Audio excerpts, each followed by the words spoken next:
that also Biden would have lost to Trump. In other words, winning dramatically the popular vote by more than 1 million in Gore's case, by 2 million in Clinton's, 3 million in Biden's case. Nevertheless, still potentially losing because of this undemocratic system. But you know, there's a deeper problem, which is Trump pulled out of a lot of multilateral institutions. I mean, the most important, the climate summit of the United Nations, the UNFCCC, that in Paris wasn't an adequate response from the standpoint of Africa. Many criticisms, but it was at least a way for the United States to be kept inside a system to negotiate potentially a solution to the climate catastrophe, which you know, most of certainly East Africa is facing. We have a massive drought in South Africa. So I think that's going to be potentially one of the most interesting questions. Will the U.S. come back under President Biden? And will that then be something terribly important for Africa to put added pressure on the North in the Glasgow meetings in about a year? And Professor, looking at events that are playing out in America at the moment, we've seen in Africa that often the test comes when voting ends. Will leaders accept the results? Can protests and violence be avoided? This is somewhat unfamiliar territory for the United States. In your view, how might this play out over the next few hours, indeed the next few days? Yes, the one precedent that's interesting is what was called the Brooks Brothers riot. That is, people who wore Brooks Brothers clothes in 2000. As I mentioned, George W. Bush defeated Al Gore, and it was in Florida where the rioters, who were upper middle class Republicans, actually intimidated the vote counters. And that's obviously what Donald Trump wants to recreate. And yet he's doing so against a backdrop of about 6 months of extraordinary protests since May, when the Black Lives Matter movement and their white supporters hit the streets in an unprecedented way. And I think that's going to be the battle in the streets we're just beginning to see in case Biden doesn't win, as your insert had, Georgia, Pennsylvania, Nevada, where he's ahead. If it's a very, very tight race that counting continues for another few days, we can expect a lot of street heat. Thank you so much, Professor. Joining us live there from Johannesburg, some analysis on the U.S. election. Of course, we will keep following developments in that election as more results come in.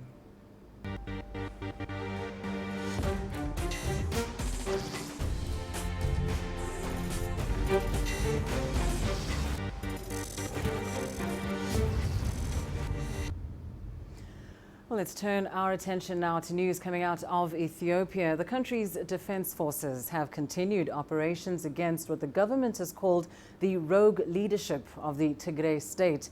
The national government says its mission is to restore law and order in the Tigray regional state. Here is CGTN's Girum Chala with more details. For several months now, and more particularly almost immediately after the coming into office of Prime Minister Abiy Ahmed, conflicts between the federal government and the Tigray regional state leadership have been seen. And now the Ethiopian government has officially announced that the army has been ordered to undertake a mission of bringing back the region to order. For the last 20 years, the defense forces that have been defending the country and its people have been attacked in different places, including in Mekele town. The attack has been waged by these treasonous individuals and their forces. The Ethiopian National Defense Forces have been ordered to defend the sovereignty and people of the country. The time has come for this negative force to forever perish.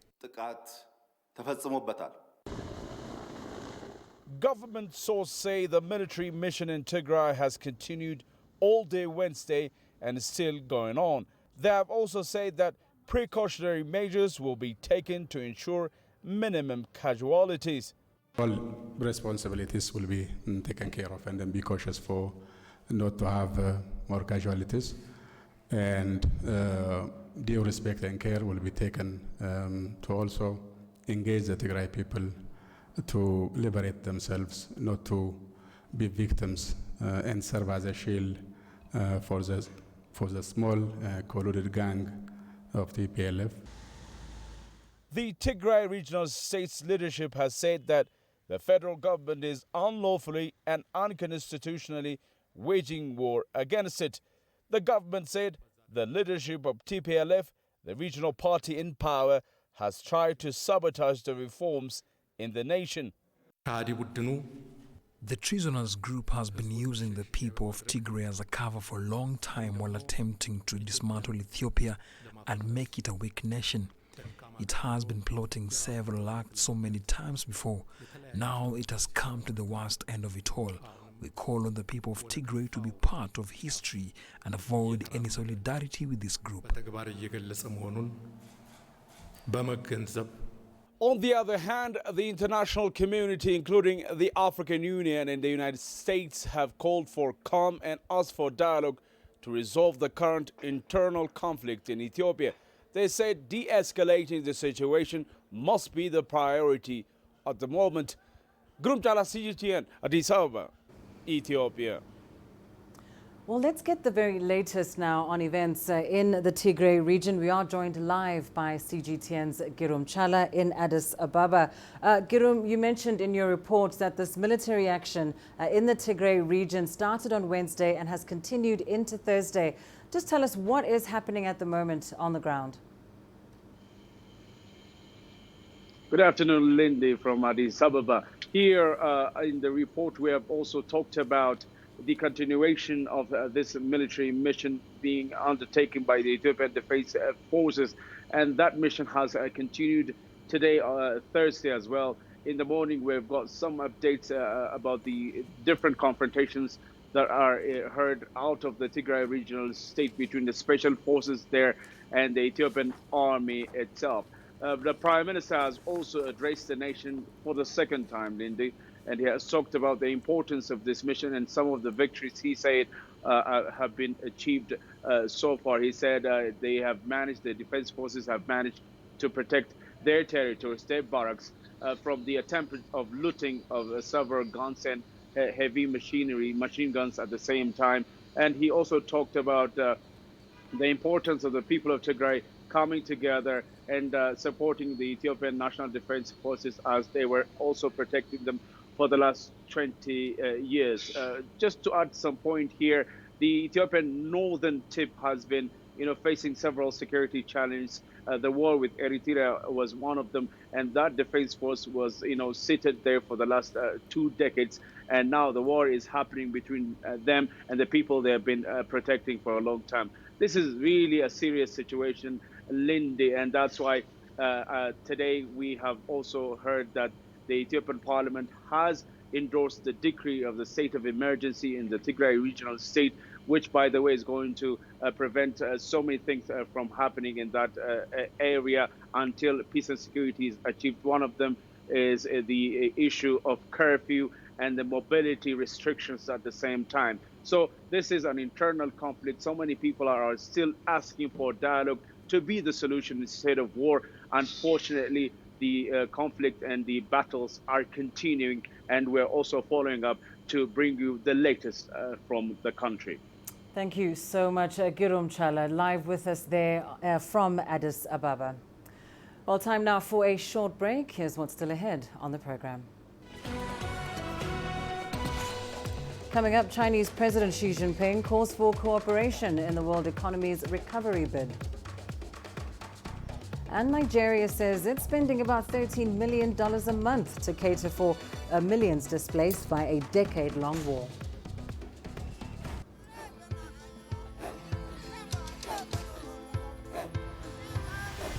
Africa is a continent of diversity, with varied climates and enchanting geography, and a people so distinct, but with a shared enduring spirit. We are at the heart of the continent to bring you the untold stories. Let's have a look. We celebrate Africa as it shapes its own destiny. Tunis, Cairo, Juba, Ethiopia, Tanzania. Africa Live. Find your voice.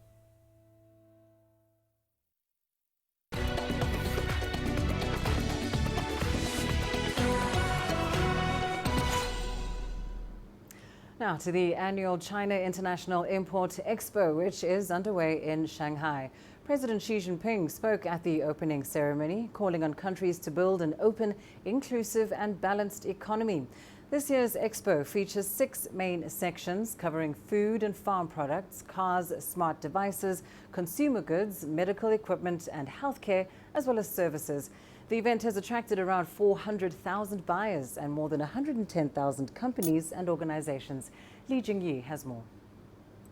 Chinese President Xi calls on all countries to learn from the pandemic and promote opening up for win-win cooperation.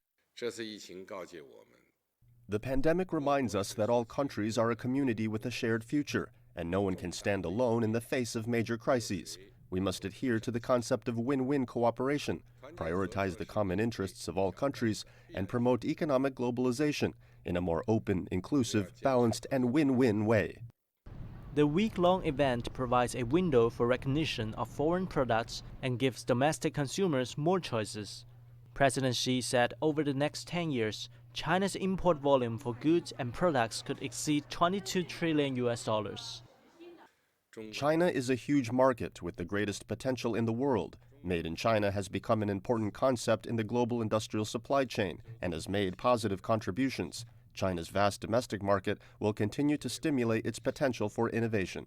President Xi said going forward, China will continue to improve its business environment, boost innovation, and deepen bilateral and multilateral cooperations with countries in the rest of the world.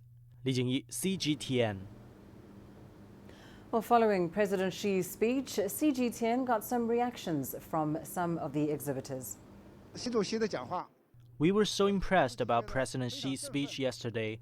It sent an important signal to the world that China will open its market widely.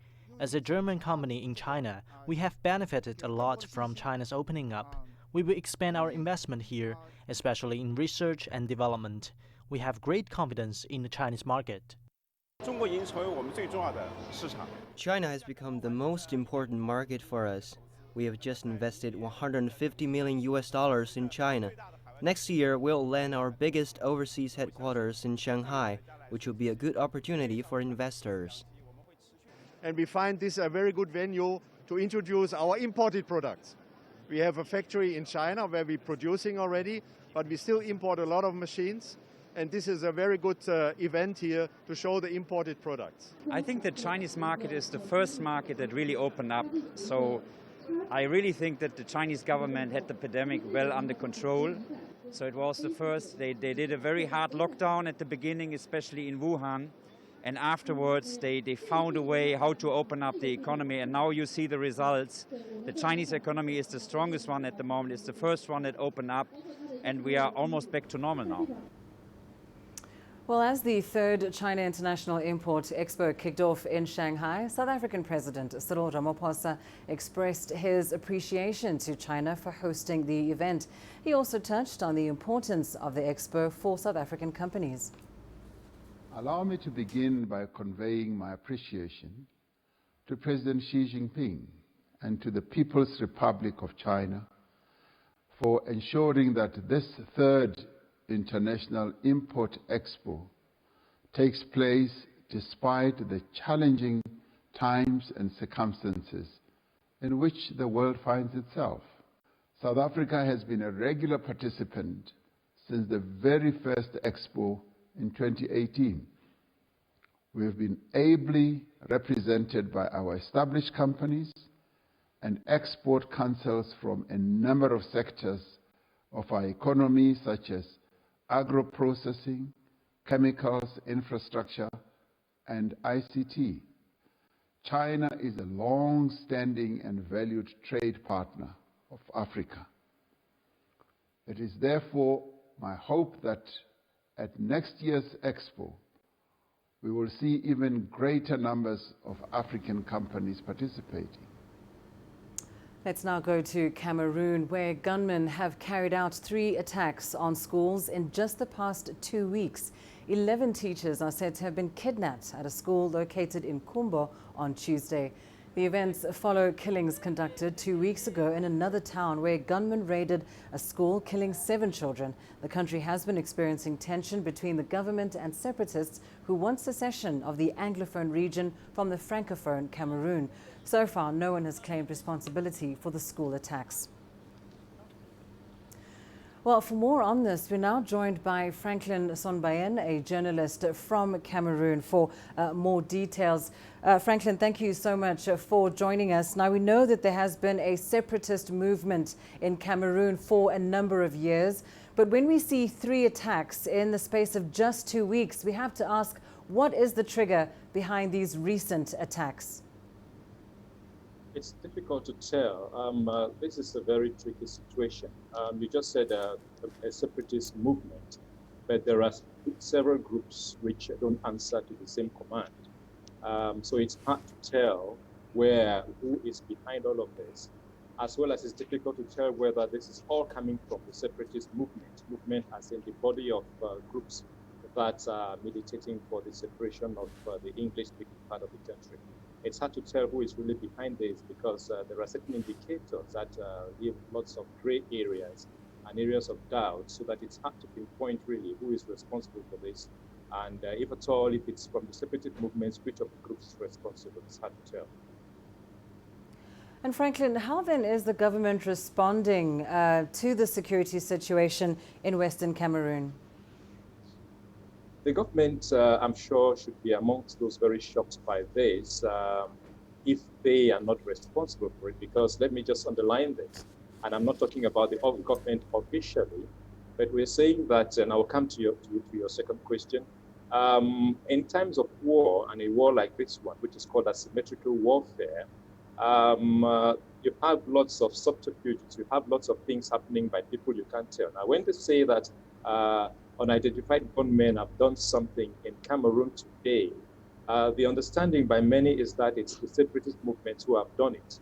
But we have noticed that in as much as the separatist movements have done some atrocities and are responsible for the calls, the school boycotts or the school disruptions, all of the actions against schools going on can be blamed very certainly on the separatist movements, because there have been groups that have been either called militia groups, which are not quite the separatist movements, which some people here believe are commandeered by people who are either in government or close to the government, both to create confusion and also to make gains from the situation of the war. For example, the collection of ransoms from hostages.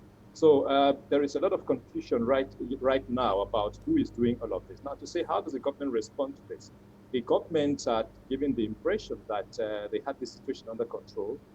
There's been talk of Operation Clean Bamenda, for example, which implied that the rebellion had been subdued, and they were just in a cleaning up operation to remove the last vestiges of the resistance. But when things like this happen in a town like Libya, for example, or like Kumba, different from Kumbo, where teachers were kidnapped. Kumba is where school children were shot to death. When things like this happen, then you can tell that the government or government, state and security and defense forces do not have a full control of the situation. Thank you so much. Franklin Sonbayen joining us there live from Cameroon. Now, Nigeria's government says it's spending about $13 million a month to cater for the millions that have been displaced by a decade-long war on an insurgency in the country's northeast. It has, however, warned that this may no longer be sustainable as the country's economy is facing a looming recession due to the global coronavirus pandemic and lower crude oil prices. CGTN's Phil Ihaza has more from the nation's capital, Abuja. Zara Mohammed has been living with 5 of her children at this camp for displaced persons in Abuja for 6 years now. They fled their native land in Borno, northeast Nigeria, because of deadly attacks from insurgents. Zara says her dream is to return to her hometown and live a peaceful life there. I didn't bargain to stay here for this long. It's not been easy surviving with my family. No job, no business. We've been practically living hand to mouth. The government really needs to help us bring an end to this kind of life. An insurgency in Nigeria's northeast that has lasted for more than 10 years has displaced over 2.7 million people. Many of the victims are being housed in makeshift shelters like this. They were to be reintegrated into society, but the lengthy war against the insurgency has delayed that. According to the government, an estimated $156 million is spent yearly to cater for IDPs through provision of shelter, food and relief items. But the COVID-19 pandemic and reduced oil earnings have lowered the country's earning, and the public purse is now strained. When you look at the quality of life and how much government said it has spent on them, what exactly are we spending on? If you build a house this year, you're not going to build a house next year. If you build a house the following year, you're not going to build it in 2 years' time. So most of the funds will go into recurrent expenditure. Clearly, it's not sustainable. It's not sustainable because sources of revenue have reduced and they will further reduce. President Muhammadu Buhari says his administration has decimated the insurgents and is currently on a mop-up operation to end the war and rebuild the northeast. But analysts say as long as the battle in the northeast rages on, the government may need to channel the monthly expenses for empowering IDPs elsewhere. I think where government should spend on now, if they want to vote 5 billion naira on a monthly basis, 60 billion naira to IDPs, I think it should be directly on capital expenditure to take these people and resettle them and provide security for them to go to their farms, and more importantly for them to have vocational skills, so that even if they want to migrate from one part of the country, they have ready-made skills for them to work and get jobs. And that's something the government is already working on. Last month, the federal government kicked off an exercise to enroll about 350,000 internally displaced persons in an empowerment scheme which will involve more than 50 vocational skills. It plans to increase that number and hopes this will increase the productivity of IDPs and boost the country's economy. If successful, the initiative may help people like Zara recover from the effects of the insurgency. Phil Ihaza, CGTN, Abuja. Coming up in your business news.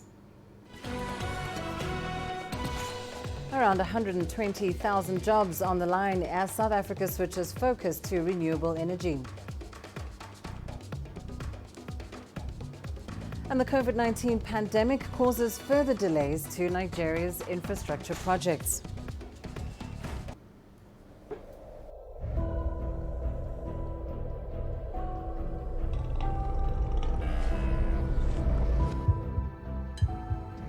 Taken me completely out of my depth, but at the same time it's exciting. It's new, it's different, it's a challenge. It's really exciting.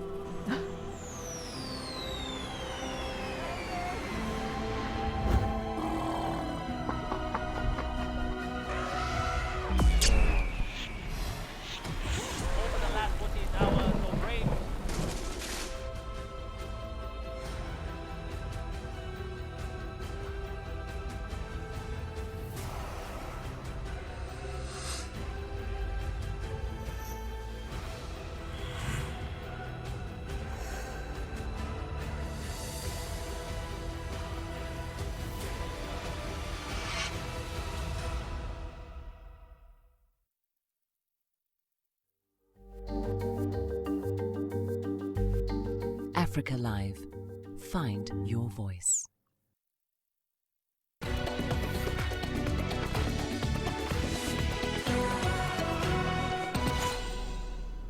A drive to shift South Africa's electricity production to renewable energy threatens as many as 120,000 jobs at coal mines and power plants.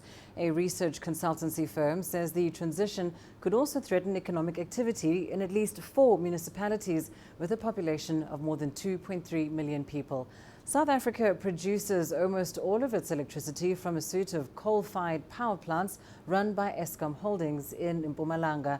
In the Emalahleni municipal area, coal-related activities make up for 44% of the economy.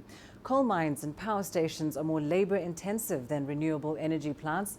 Mpumalanga will also face competition from other provinces in hosting solar power plants. The Northern Cape could be given the first priority as it has a more arid climate and clearer skies. Still in South Africa, the government has backed a plan to regulate and empower the taxi industry. The sector is a key part of the country's transportation sector. Taxis move more than 16 million people a day. According to President Cyril Ramaphosa, the government is trying to address the problem of inadequate public transport amid rising violence that has badly affected operations. CGTN's Yulisa Njamela has more. The vast majority of South Africans do not have access to private cars. This means that the provision of efficient, reliable, safe, and affordable public transport is critical to the people's everyday lives. The taxi industry is the lifeblood of this country's public transport system. Since the late 1970s, it has served South Africans by providing an accessible means of public transit in nearly every corner of the country. The vast majority of public transport commuters use taxis, followed by buses and trains. The industry is a major source of business creation with approximately 150,000 taxi business owners in operation, but it remains unregulated. And it's an industry that has often been beset with many challenges that have tarnished its reputation. These include taxi wars that affect the commuters. It's also an industry that often disregards the law. Unity remains a challenge in the taxi industry, and achieving such unity will play a pivotal role in ensuring peace and a safe environment for commuters, drivers, and other road users. Government and the taxi industry have now gathered to find ways to reform the sector. In a recently held gathering, various stakeholders agreed that the industry needs to be regulated and that government will appoint a task team to ensure the success of this task. The task team that I'm going to set up will continue to negotiate on those particular issues we don't agree on. It's not like we come here with a gun to the taxi industry to agree on these issues. That's the first thing. So we are agreed now on this question of formalization in terms of how, and it's not like something that must happen after 10 years. Minister Mbalula says the task team will see to the implementation of the resolutions and that a new and improved taxi industry will be here by April next year. While taxis remain the main mode of public transportation here in South Africa, over the past few years, government has introduced other efficient and reliable public transportation modes. Those include Gautrain and Rea Vaya buses. The Rea Vaya is a bus rapid transit system in Johannesburg and surrounding areas, while the Gautrain is a mass rapid transit railway system. It was constructed in an effort to address the heavy traffic problem in and around Johannesburg and capital Pretoria in Gauteng province.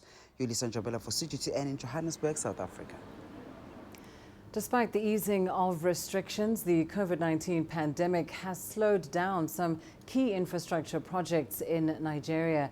The Nigerian Institution of Structural Engineers says many construction workers are not confident that they will fully resume work on project sites. CGTN's Deji Badmos has more.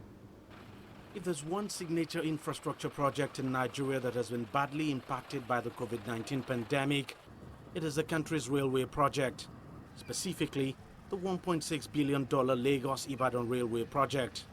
The 156-kilometer railway line construction was originally scheduled for completion in April, but with the outbreak of the COVID-19 pandemic, it's now been moved to the end of the year. We cannot be in a hurry and endanger our workers' lives. So I think it's better to wait. As they say, it's better that you are late than to become delayed. As it is with government projects, so it is with private ones.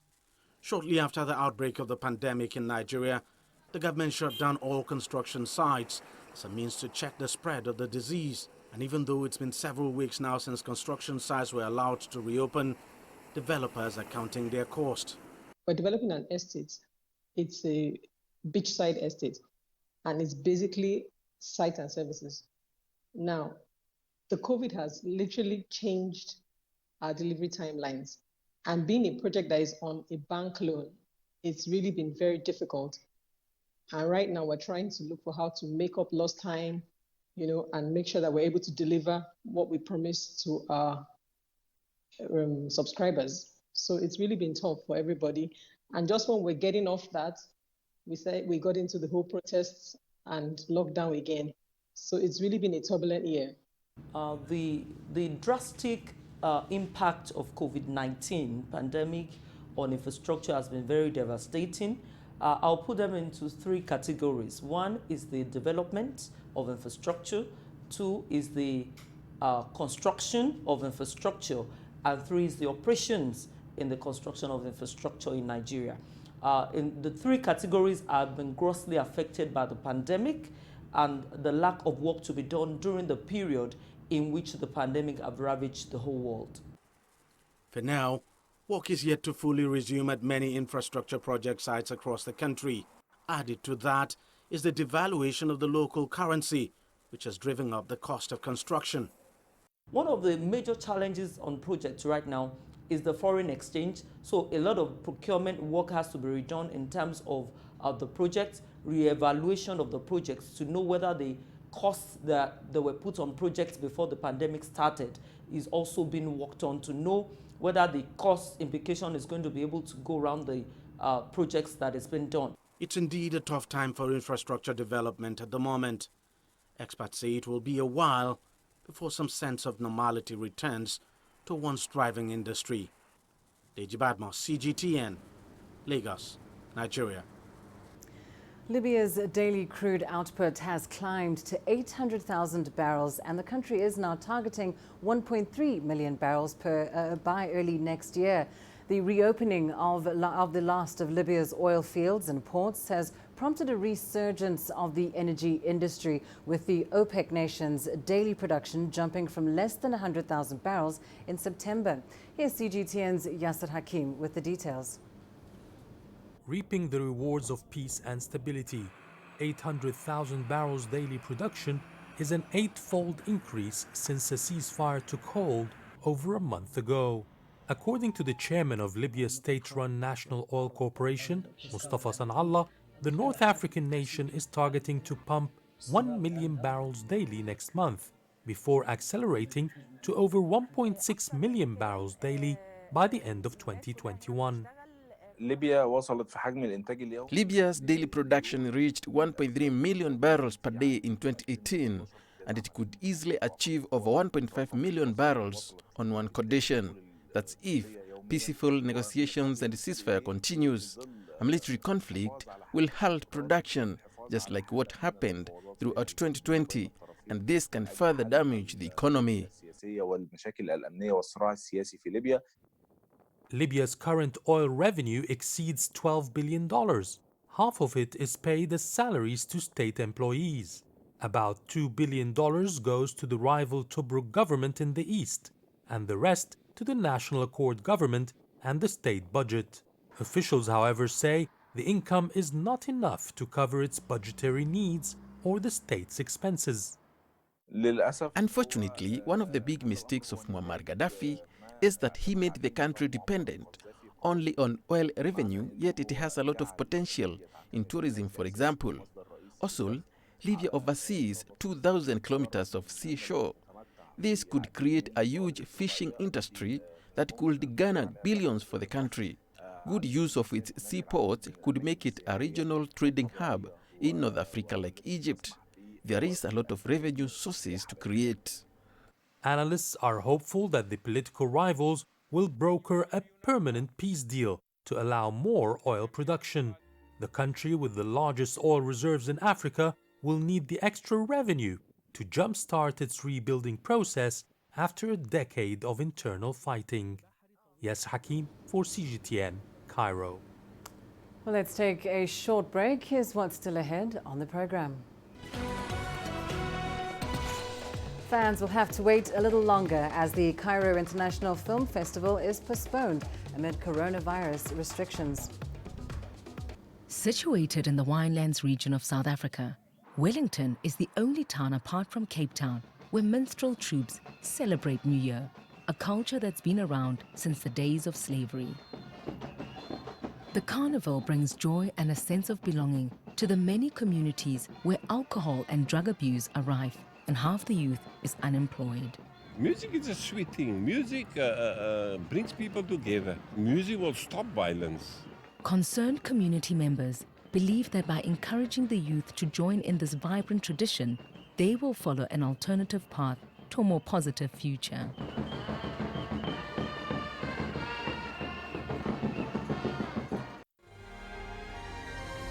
The greatest journeys, the greatest sights, the greatest adventures. Here in Kanater, this weir allows the locals to walk on water. We're far more than just TV news. We're your passport to the wonders of Africa. To bring you stories of struggle, survival and hope.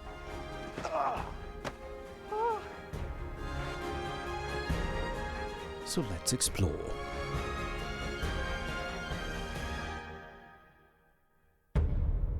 CGTN. See the difference.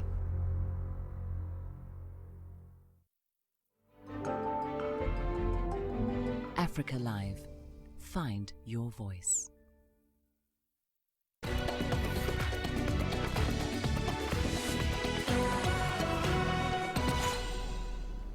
Egypt and the Middle East's oldest film festival has been pushed to December. Organizers of the Cairo Film Fest had hoped that some anti-epidemic restrictions would have been eased by now to allow the event to proceed as planned. However, they were forced to change their plans due to the COVID-19 pandemic. CGTN's Adel Al-Makhri tells us more. The curtain call for the 42nd edition of the Cairo International Film Festival was scheduled for the 19th of November. To ensure that proper health procedures and COVID-19 hygiene measures are in place, organizers decided to postpone the festival by 2 weeks. They'll be consulting the WHO and the Egyptian Health Ministry about their infection control regulations. It was definitely stressful because we have to work, assuming that the festival will take place, but knowing that any minute it can get cancelled. And then you have to make some difficult decisions as to when to really start committing large amounts of money, for production, for ticketing, for guests, for hospitality, for all those things. Beside the screening of films, the festival will also be hosting the Cairo Industry Day and Film Connection workshops. Organizers will focus on bringing filmmakers together to discuss the hardships the pandemic has brought upon the cinema industry. Fears are growing that by the time the event begins on December 2, Egypt's COVID-19 second wave would be picking up. This has affected the festival's international guests list.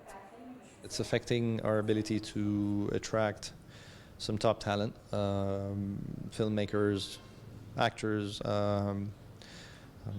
people of all sorts that would have otherwise considered coming to Egypt, considered coming to the festival. But yes, it's affecting us, and it's going to be difficult. But really, we're going to try, because I think that people want to come. I mean, there really is an intention to come. It's just whether it's possible or not. This year, the festival will be promoting gender equality and transparency through the selection of films. Cairo International Film Festival is one of only 15 festivals worldwide registered as Category A events by the International Federation for Film Producers Association. It is the only festival in Africa and the Arab world on that list. Adel Al-Makhri, CGTN, Cairo. Your sports news coming up next. Up ahead, inspired Tunisia sets its sights on qualifying for the 2023 Rugby World Cup.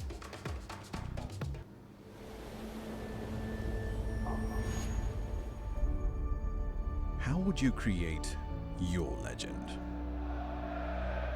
On the fields,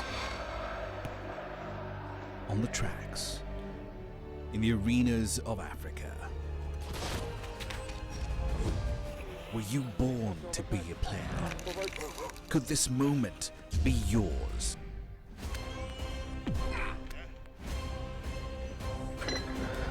Sports Scene. Find your game.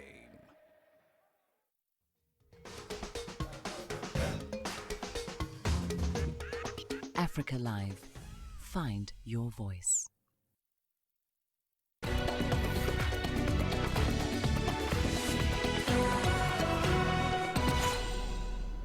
In rugby news, South Africa's victory in Japan in the World Cup inspired other top African nations to aim for the next edition in 2023. One of those countries is Tunisia, whose national rugby team has resumed training after preparations were interrupted by the pandemic.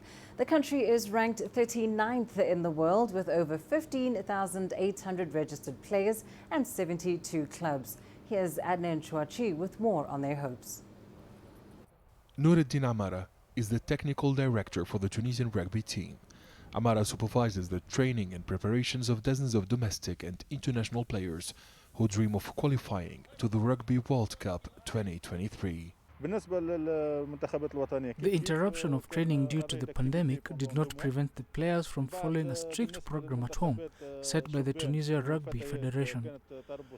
Being one of Africa's top teams is our objective for the next season in order to prepare for the next World Cup. The Tunisian rugby team will take part in the upcoming Rugby Maghreb Cup. The tournament will take place in France on November 28th. The national coach says the matches in Europe will help the team prepare for the next Rugby Africa Cup. We are trying to adapt to the latest changes in the calendar of international tournaments. Tunisian players are successful in Africa where the level is very high. However, it's challenging to remain fit and ready for official matches without playing friendly matches abroad. The vice president of the Tunisian Rugby Federation, as well as former international players, assert that the development of this popular sport is facing many difficulties in the North African country. More and more youth are practicing rugby, but we lack the right infrastructure. It is a real handicap because some Tunisian clubs do not even have a stadium. I've been playing rugby for 2 decades. I learned the rules in my neighborhood. It's becoming a popular game in Tunisia. The state must invest in this sport to achieve good results. The Tunisian Rugby Federation has imposed a strict health protocol at all stadiums and clubs. Officials say the health and safety of the athletes and the technical staff is a shared priority and responsibility. According to the Tunisian Rugby Federation, there are 64 Tunisian players in France. In fact, over 95% of professional rugby men in the North African country have joined foreign clubs in the past 7 years. Adnan Chouachi, CGTN, Tunis. Meanwhile, World Rugby champions South Africa have reaffirmed their commitment to the Super Rugby Championship for another decade, effectively ending any speculation that the world champs could join Europe's 6 nations. Organisers Sanzar made the announcement on Wednesday, adding that the 4-nation alliance would be restructured with a new 10-year strategic plan. Sanzar, which also includes Australia, New Zealand and Argentina, has faced turmoil this year due to the impact of the coronavirus pandemic, with New Zealand at odds with South Africa over the future of the club-based Super Rugby competition. South Africa Rugby had withdrawn its 4 teams from any future Super Rugby competition in September and said it would consider joining Europe's Pro 14. Football now, and we turn to the UEFA Champions League, where 3-time European champions Manchester United suffered a